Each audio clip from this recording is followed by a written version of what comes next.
Ассалаумалейкум көпшілік.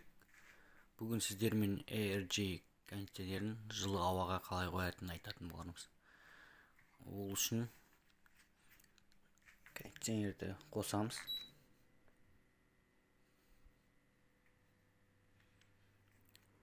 Және де мына жерде сіздерге көрініп тұрған болса, хейт деген батырма тұр мына жерде. Соны мод деген батырма арқылы хейтқа келтіреміз.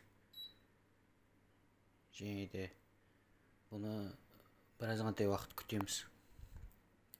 Себебі бұл дейтін 5-10 минут арасында болуы мүмкін. Әр кондиционер әртүрлі. Бірінші бойы жылиды, обогрев. Содан кейін барып вентилятор қосылады. Күнделікті тұрмыста осылай қосамыз жылы ауа райын.